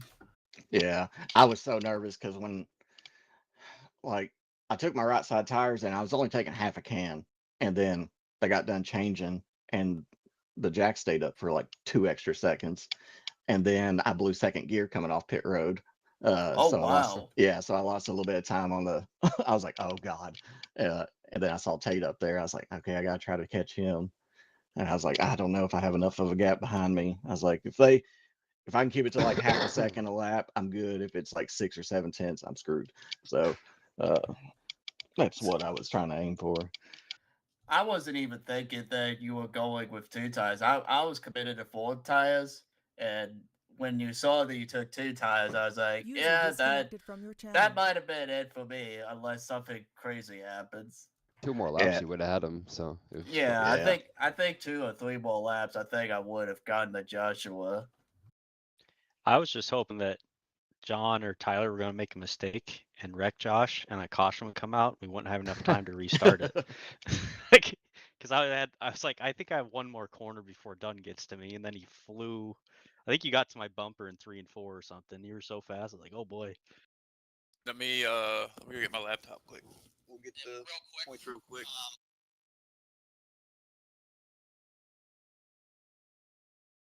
Team full. All right. User was moved out of your channel. User was moved out of your channel. User was moved out of your channel.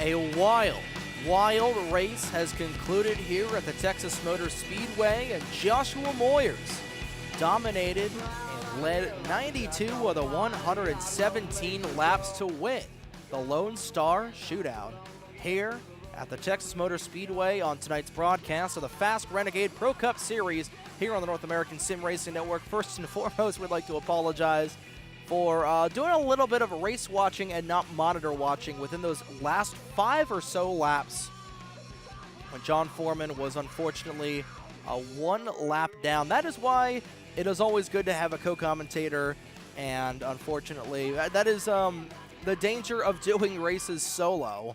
When you don't have anybody steer you the right direction, when you're unfortunately messing things up a little bit. But we did get the correct podium. We're going to hear from all the drivers right here and right now. Channel switched. Starting, of course, with the driver of the number 64 Valvoline Ford Mustang, the first driver to really come down in that final little stint. We got Tate Dorsey in the booth. You got a copy of us here in the broadcast? I got a copy. Well, that was certainly an up and down race for pretty much everybody here. But after that fifth and final caution of the sixth and final caution of the night, just outside of everybody's fuel range, how did that really dictate the strategy for a lot of these guys, knowing that they were going to be about 3 to 5 laps short on fuel? Yeah, coming to that, I had gotten off sync, so I was pretty far back. I think I was going to have to do a full 30 laps. So I was undecided if I wanted a caution before that, so everyone would have to pit again, or after it. But I was like, well, if I take tires, that'll kind of, because this is my last set. So then when it fell, I was just looking at it. It's like, I don't think I'm going to be able to go up there and pass the people. Just while I raced up there, they're pretty quick. So I was like, hopefully they don't pit like early. I'm going to try to short pit them a little bit and hope it goes green. And then as we were running, I was like, well, I'll just take 2 just in case other people do short pit. I should be able to jump them, thinking tires might hold on. So I thought it was going to work out there for a little bit. Yeah, and of course, you saw a lot of split strategy in those final 10 laps. You, of course, taking 4 fresh Goodyear Eagles, and then Joshua Moyer doing the bold strategy that nobody really thought about, taking 2 tires right at the end there, and he was able to steamroll through pretty much everybody and caught you with about 6 or 7 laps to go. But is there anything you really wish you could do differently strategy-wise, coming out of that out of the race here tonight with a 3rd place run? Not too much. I guess I wish I would have ran longer on that last little stint. I pit early just because I didn't want to end up pitting with a group of cars. I wanted to short pit, jump ahead of them, and try to hold them off. So, and then once I saw how long everyone stayed out after I pit, I was like, shoot, I could have squeezed out another 5 laps probably. And then I think Randall, Dunn, and Drew all took 4. I took 2, so I'm like, well, I would have still jumped them, but that's wishful thinking at this point. So pretty happy with how it played out. I thought I was gonna get done there for a little bit too, but he was flying there at the end. Yeah, he definitely was, and it's kind of hard to beat a driver that was this dominant, leading 92 laps over 90% of the race. But looking ahead to next week, it's the end of segment 1, and we're at one of the best tracks to race here, in my opinion, Watkins Glen. What are your expectations going up to the Finger Lakes next week? And looking back on the whole the season as a whole, what are you looking forward to, or what were your best parts of the season, and what are you looking forward to improve on here going into the last race of the segment and going into segment 2?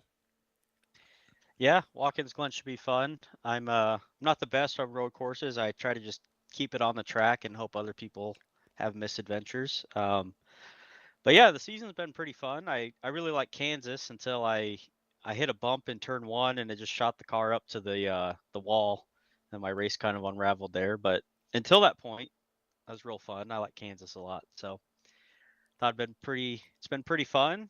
This group of racers they're pretty good. We have a few like rash of cautions in some of the races, it seems like, but usually figure it out at the end. You guys definitely do, and you know what? Hey, 6 cautions in a 117 lap race. Doesn't really show just how well of a race this was, and this was a fantastic race. We had the strategy right at the end.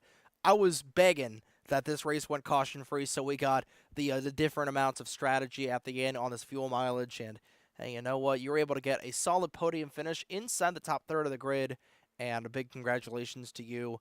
Before we let you go, Tate, you know the drill. We'll give you the floor to thank anybody you want here on the NAS Ran. If there's any sponsors you want to shout out, the floor is yours for a third-place finisher. Yeah, shout out to Valvoline, best motor oil there is. Shout out to my wife and kids. My daughter came down mid-race and tried to wreck me at one point, but luckily we were under caution. But shout out to them for being okay with me going and racing, and yeah, shout out to Jesus for just giving me the opportunity to do this as well. And you do a good job with your broadcasts. I enjoy watching them back. So thank you for what you do. Do a favor to everybody and watch the last 5 laps on mute. I think we can all agree on that. But fantastic job by you tonight, and we'll look forward to seeing what you're able to do next week up at the Glen. Yep, looking forward to it. See you later. User was That was moved Tate out of your Dorsey, channel. driver of the number 64 Valvoline Ford Mustang. Third-place finisher in tonight's contest. Now bringing up the runner-up finisher here this evening. User was moved to your channel. Driver the number 47 Lazarus Chevrolet Camaro. Got Don LaPrade in the broadcast booth. You got a copy of us? Yes, sir, I do. Well, it was certainly an up and down race for you tonight with a lot of things playing in here. Of course, the championship, the chase battle here for segment 1 between you and Randall was really coming to play. And, of course, trying to keep Joshua Moyers a little bit at bay as well. But coming into this race, the penultimate race of the segment and the final oval race, you know, Texas, it's always a very weird track to run. And especially at the end there with that strategy, you know, with everybody on different strategies, how was you able to really run this race overall? Well, just try to maximize as many points as I can while trying to be a little bit bold, and that backfired on me in the second pit stop I made on lap 25, taking another set of tires, and I was like banking on the idea. I was banking for that stage to go caution free for the rest of the way, because I know that Joshua and Randall and others did stay out on older tires there. So I was thinking to myself, if I could just stay out here, and if I could just pit right there and get some new fresh tires, and then have the caution free for the rest of that stage, that I might have been okay. And obviously going into the second stage, it would have been in fairly decent shape as well. Then that caution came out. I was going to beat in an uphill battle, so it was going to be it was going to be very rough to beat Joshua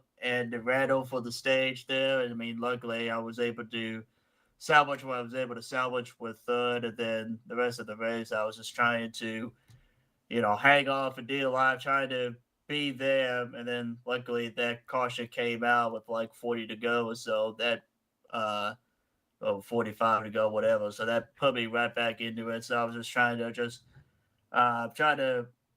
salvage what I could salvage until that caution came out, and then try to go for it. And yeah, it was just and then and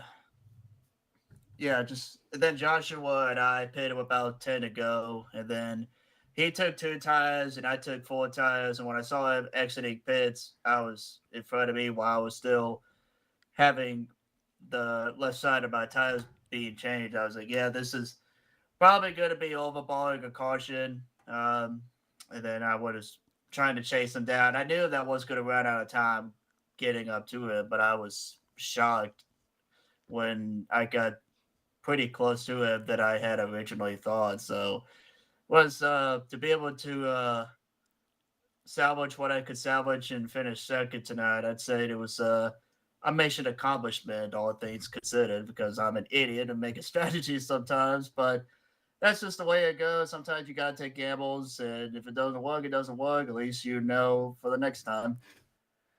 Well, if there's one thing you need to do in No Limits Texas, it's make a gamble. And unfortunately, some snake eyes were rolled there. But first, to learn how to win, you got to learn how to lose first. And unfortunately, you weren't able to get the win, but fortunately you were still able to get a little bit of ground over Randall Coleman. Going into the final race of this segment next week at Watkins Glen, I know it's a very fun track that a lot of the guys in Fast love to run at. What are your expectations going into next week's segment finale?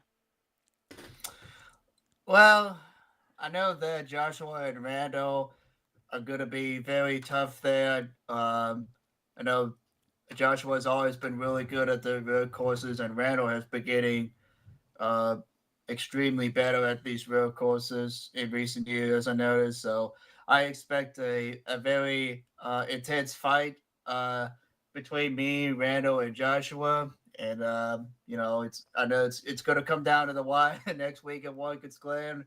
Kind of a really fast-paced road course for what it is. So, very simple track, but it's one of those tracks that it's very easy to make a very massive error. As we know, that track is, it's not very kind to you when you make a big error because there's very little room to stay on all fours and not hit the wall or anything. So I'm hoping that we keep it in one piece next week and win the segment one championship. But I know, like I said, that Joshua and Randall are going to be very tough to beat, and that's why I expect going into Watkins Glen next week. I'm glad we got Texas out of the way, as Texas is not one of my favorite tracks. It should be turned into a massive Buc-ee's, but that's besides the point. I'm excited for Watkins Glen, and I'm excited for how this championship battle is going to turn out. Well, I couldn't agree more on the point about the massive Buc-ee's. I think everybody would love that, particularly the folks down in Wilkesboro, down over in Wilkes County, North Carolina. But Dunn, before we let you go, we'll give you the floor to thank any sponsors you want. If there's anyone you want to shout out here on the NSRN, you know the drill. A runner-up finisher in tonight's race. Dunn LeProd, the floor is yours. Well, first and foremost, want to shout out to you for broadcasting the race. Shout out to Randall for the lead. Uh, Shout out to Joshua for the win. Tremendous driver, fantastic win. Shout out to everyone for participating in this race and everyone who has raced it fast throughout this whole throughout this whole season so far. Shout out to everyone watching at home. Shout out to Lucas for the sponsorship. If you know, you know. And shout out to Team EFR and shout out to everyone for making me a better driver. Well, you certainly drove the wheels off of that car tonight, and it certainly just came up a little too short, but like you said, got the bad track out of the way. Going up to the Glen next week, and it's going to be a lot of fun for you guys out on track. It's going to be a lot of fun for us to watch up in the broadcast booth. But Dunn, thank you so much for coming on, and we'll see you next week at Watkins Glen. Yep, thank you. User was moved out of your channel. That was Dunn LeProd, driver of the number 47 Lazarus Chevrolet Camaro, here for LeProd Motorsports. And we've got one final interview. The winner of tonight's race, driver of the number 68 Busch Light Chevy Camaro for Revolution Motorsports. Joshua Moyer's got a copy of us here in the broadcast booth. I got you loud and clear, Trey. How you doing tonight? I'm doing pretty well, excluding the final 5 laps of that race where you, in fact, did win, not John Foreman. Again, apologize once again for that miscue. That's why kids at home that are using the GNL ticker always have something on screen. Always look at your other monitor. But other than that kerfuffle on my end, you absolutely dominated the race here tonight. First and foremost, congratulations on getting the job done here in the penultimate race of segment 1. Thank you. I appreciate it. It was a very fun race. We come in here with a strategy tonight to try to maximize, to try to get back in the back up there with Randall and Dunn, and we did that. We got the pole, led the most laps.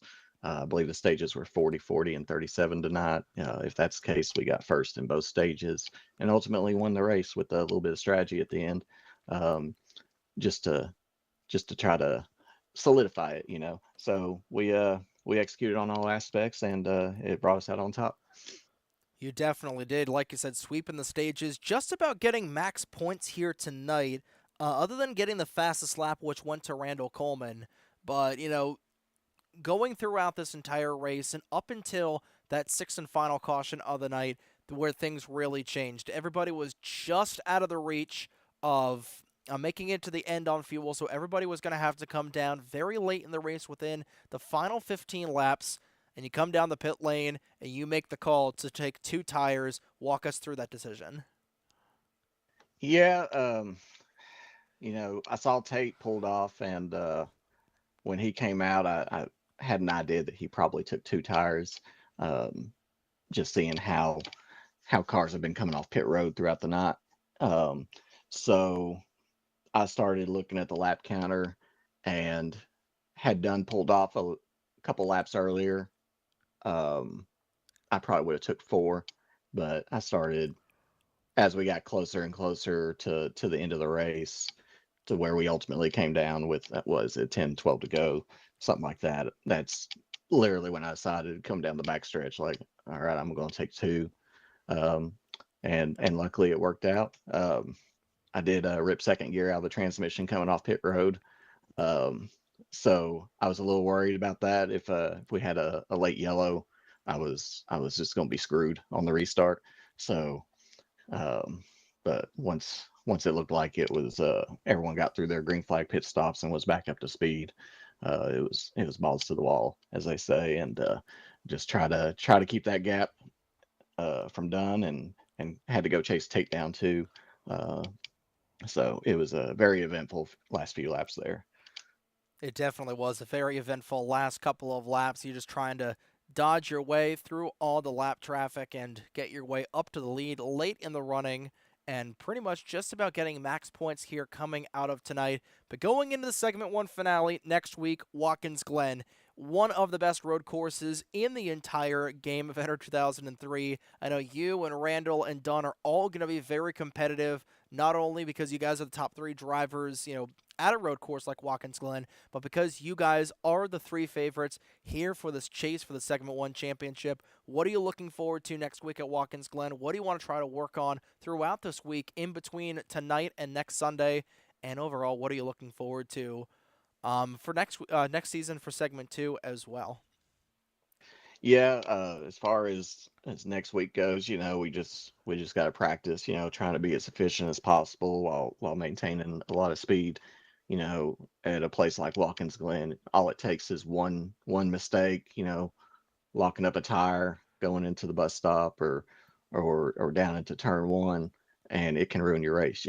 At that point, you're at a tire disadvantage from the wear point, and usually once you have one little mistake like that, it can compound to more mistakes on down through the stint. So your race can really unravel relatively quickly at a road course.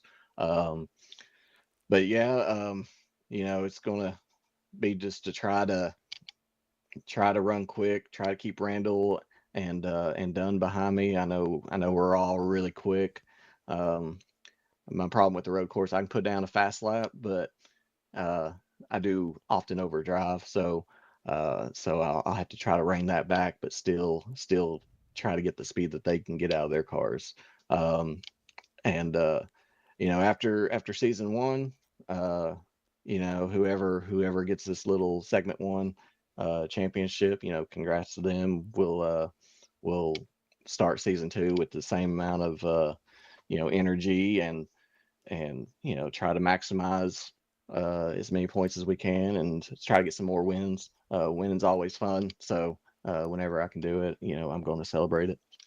Winning is certainly fun, and you absolutely won here tonight. Dominant fashion, leading 92 of the 117 laps. And you were able to really establish yourself as one of the front runners here going into the final race of the segment. But Joshua, we'll give you the floor here to thank anybody that you want. If there's anybody you want to shout out here on the NESRN airwaves, any sponsors you want to thank for our race winner of tonight's race at the Texas Motor Speedway, Joshua Moores, the floor is yours.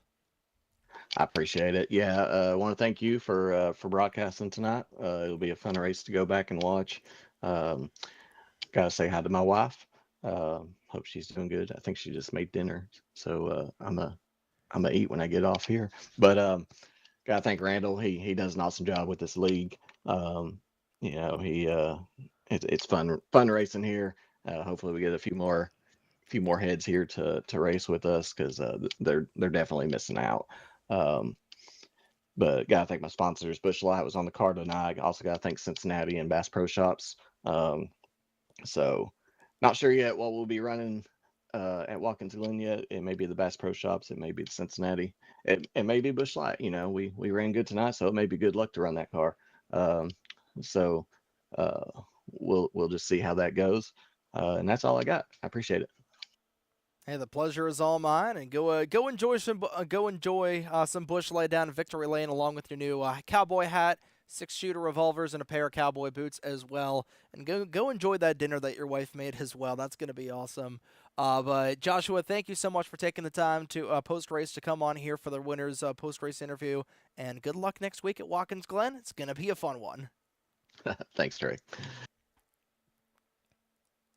User was That was moved out Joshua of your Moyers, channel. driver of the number 68 Busch Light Chevrolet Camaro, winner of the Lone Star Showdown here at the Texas Motor Speedway. Like we User said, he joined your led channel. 92 laps on the evening to get the job done, and he is your winner here at the Texas Motor Speedway, and that's really going to shake things up in the points. Like we were talking about, Joshua Moore swept both stages, got the race win. He led the lap. He led the most laps and led a single lap as well. So he's certainly going to be getting a lot of points as we bring in Randall Coleman into the booth. Randall, you're going to be, first and foremost, you got a copy of us here in the broadcast booth? I got you. So you finished fourth here tonight, if I'm not mistaken, in this number 9 machine. Unfortunately, could not bring this Amazon Prime car back to Victory Lane where it was about 5 hours ago with Chase Elliott. But overall, walk us through what was a very fun race here tonight at Texas, all things considered, especially given the small field size. Yeah, the small field size kind of, was kind of unexpected. I was thinking we'd average at least 10 to 15 drivers tonight, being Texas. However, the show must go on. So I think we had 9 people tonight. Still decent turnout. Made the race a little bit more interesting. A lot more strategy had to be involved. The only thing that I noticed tonight really with the race was the overheating of the cars. I know for me, for example, I lost there. Me and Josh was we pulled away from everybody, and we were running 1-2, and I was behind him like nose to tail, and I was hitting 240 on the water temp, and I was like, all right, I'm just gonna stick my nose out a little bit, and sticking your nose out to try to keep that thing under 240, lost the draft. He just pulled off. He left me. So kind of unfortunate there. I don't know how everybody else was able to not overheat or not worry about blowing up. I know that was one thing that I just kept on watching.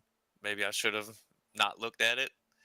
But all in all, still a good race. Lost a few points there. We were 1 point away coming in, and Dunn got by us and caught Tate there at the end and got 2 more points on us. So, we're going to look forward to Watkins Glen. It's going to be a pretty good showing for myself, Josh, and Dunn. It definitely is, and that is certainly going to be a race that everybody's gonna have to tune in for that, and hopefully we'll get a lot more drivers coming out next week as well, as you guys are going to be duking it out. Hopefully we'll get another appearance from Zach Rogers as well, as he's always loves racing at that place.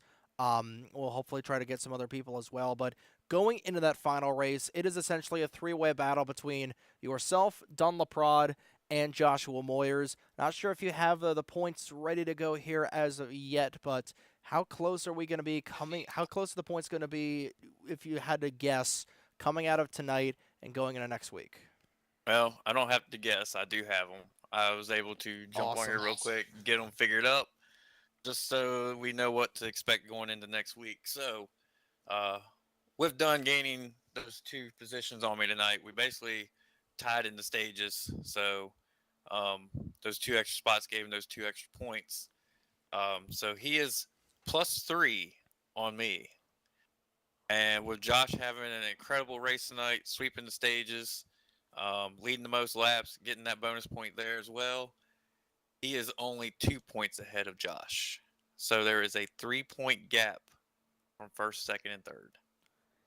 And that could not be any closer. Going into a track like Watkins Glen, it always puts on fireworks. And from as both as a driver and a league admin, what are your expectations going into the Glen next week for what is going to be an absolute storybook ending to this segment 1 here of 2026? And hey, we've got one segment down, 2 to go, and this is going to be incredible here for the rest of the year. But going into next weekend, what are your expectations from both perspectives?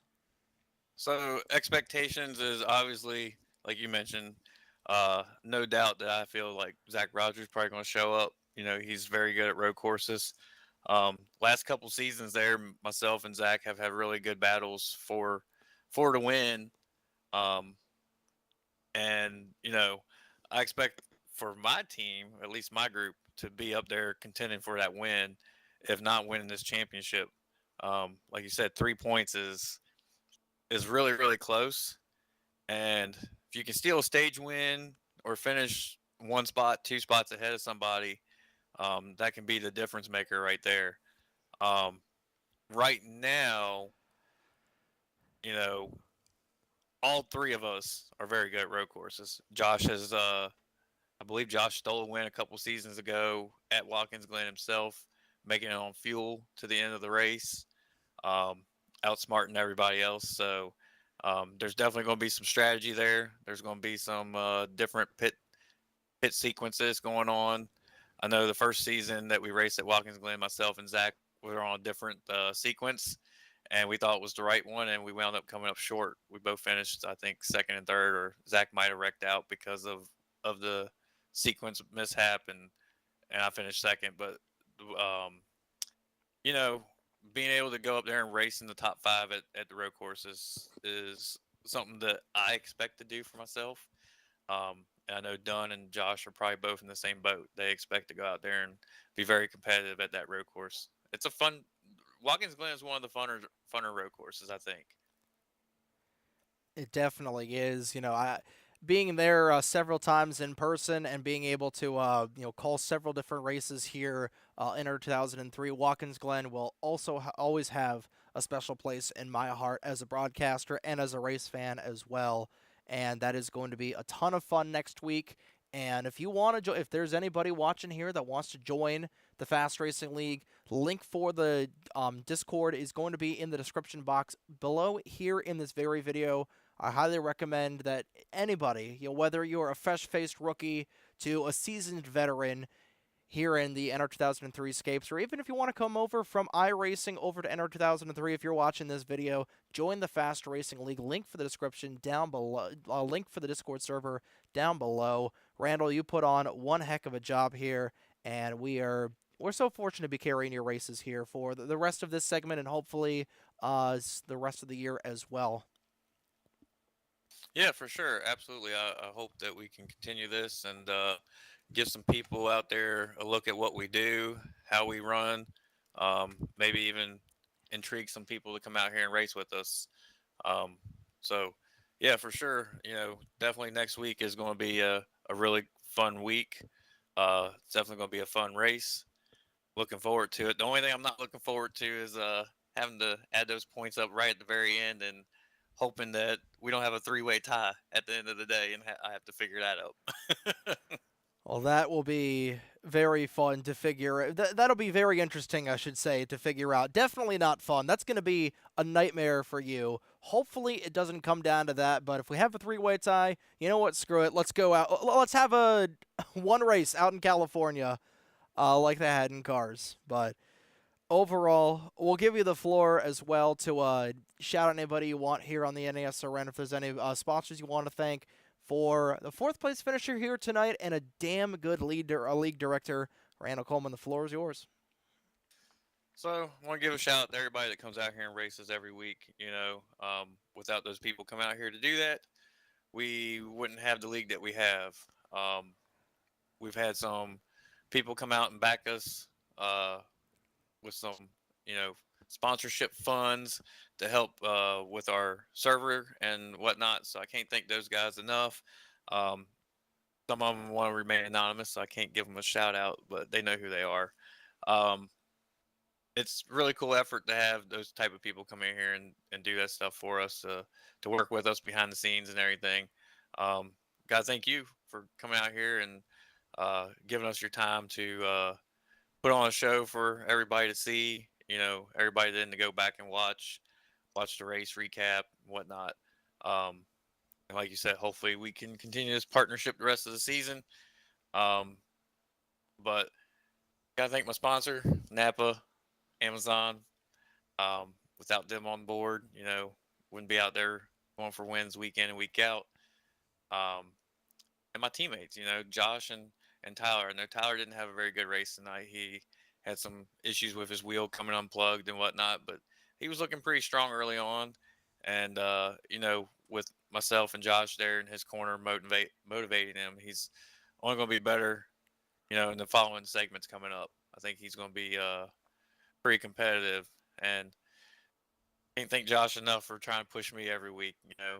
He's gotten out there, and I think he's now got the same amount of wins as Dunn. I think Dunn might have one more than he does. I'm not 100% sure, but still, to go out there, I mean, gotta go out there and gotta win those races. So if he's going out there and performing, that's just motivation for me. So gotta thank those guys, and then like you said, if Zach shows up next week, Zach's gonna be the guy who's gonna push me. So um, got a pretty good group of guys that are here consistently each week and to motivate me.